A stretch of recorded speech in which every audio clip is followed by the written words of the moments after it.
Start by measuring your width into the length. See if you're square, see which one is longer.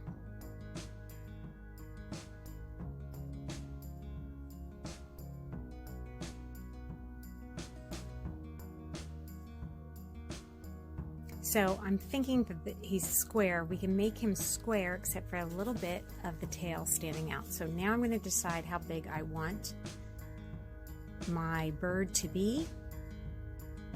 And I decided that I wanted him 5 by 5 with a little bit left over for the tail on the one side. That little part right there is about that long.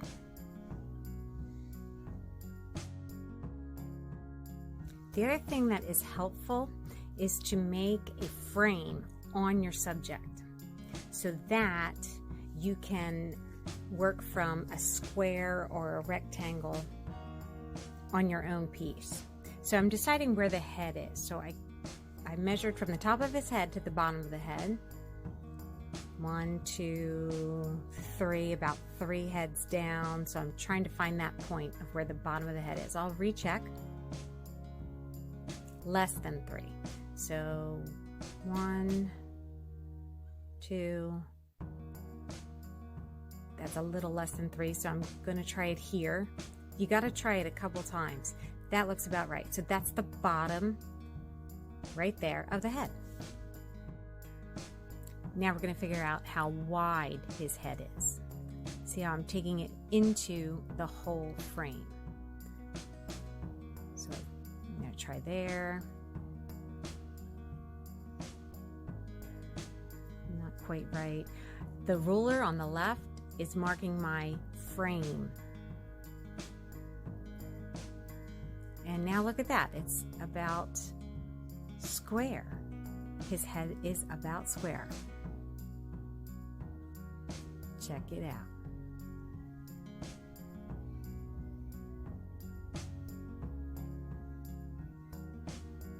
Now I can kind of draw that top of the head in, round it out a little bit, and then I notice that it comes out a little bit on the sides, goes in.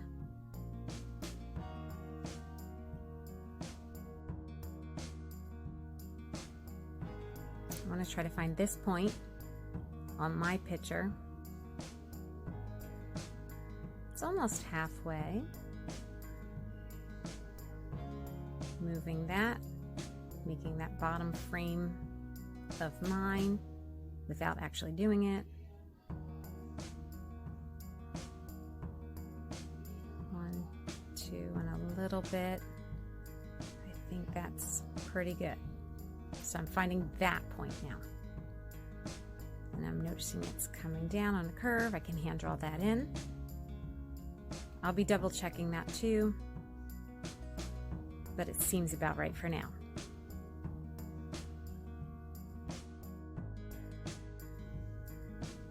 Finding foot placement now, or even just that little separation between the 2 feet. Counting, about 4. Let's try here. 2, 3, 4. Almost.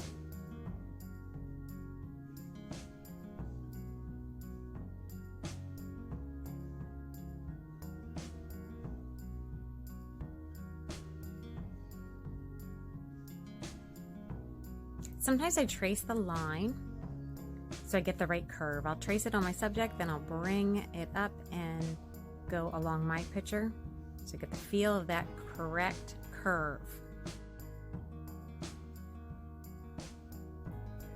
Working on this outer foot here on the left side and comparing it. I think it's about there.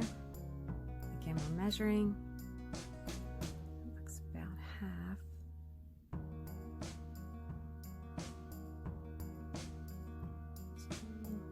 2.5, about 2.5.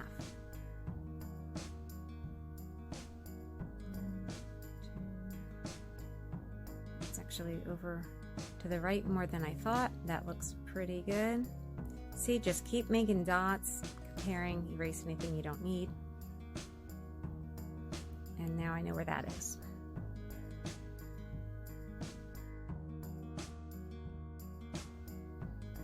Now we're looking for that tail placement. Notice how I have my picture turned to the side.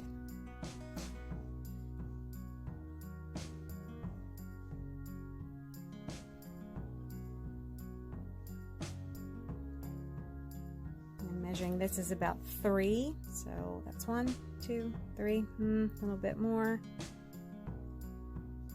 This setup is a pain, it really is, but if you get your proportions correct, you can draw or paint anything.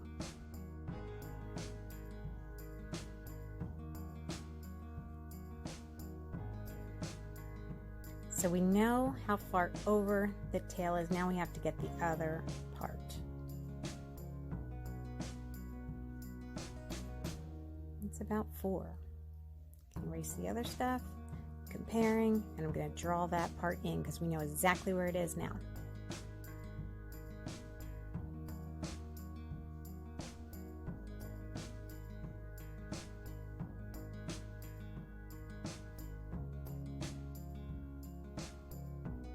And we're filling in these two because we know where those are. It's almost like your own dot to dot. So you measure, you find those parts, you mark them off, and then when you're sure you know where your placement is, you just fill it in, creating your own dot to dot. Here's another little thing. So now I'm comparing the foot to where the eye is. Because this face is so small and hard to see on my photo, I lined up the foot and I went across the face, and I realized that the eye matches up where that foot is. And instead of measuring now into the whole piece, I'm measuring eyes and beak into the head. So now instead of counting it out across my big rectangle, just measure into the face because that's a smaller square.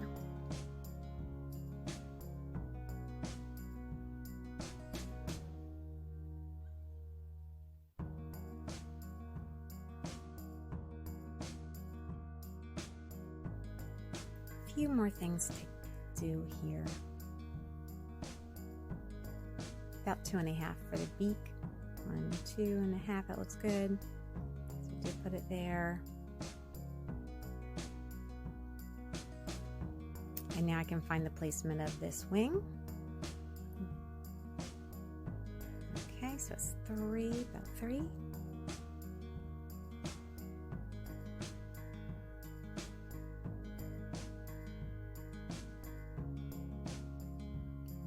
Good.